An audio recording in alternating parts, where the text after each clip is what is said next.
Good evening to you. Today, a judge heard more arguments over whether a lawsuit against Governor Bevin should be dropped. That suit was filed by Democratic Attorney General Andy Beshear after the governor cut funding to higher education through executive order.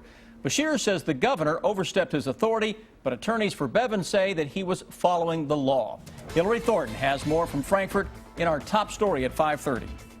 The Attorney General's lawsuit against the governor back in court. Governor Bevin's general counsel agreeing that while he hopes cuts help fund the pension problem, the governor does not have the power to pick where the money from the cuts goes, saying it must go into a general fund until next legislature can decide its purpose. The governor can, and I believe he should, go ahead and release these funds. It's $18.7 million.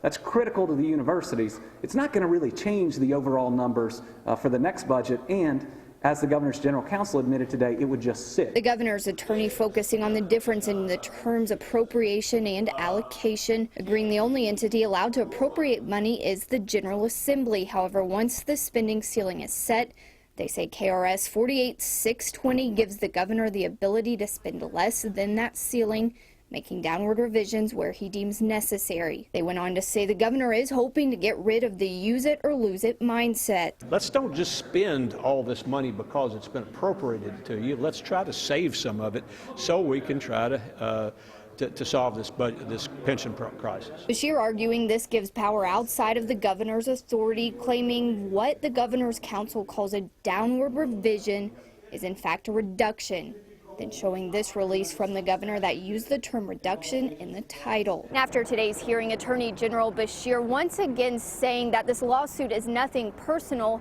despite the growing family feud between Governor Bevin and the Beshears. I put my hand on my family Bible and I swore an oath to defend Kentucky's Constitution, and I truly believe that the governor's actions violate that Constitution. That gives me no choice but to take action. In Frankfort, Hillary Thornton, WKYT. A decision was not made in court today. Beshear says he expects a ruling in the next week or two. He also stated he expects this case to move on to the Supreme Court.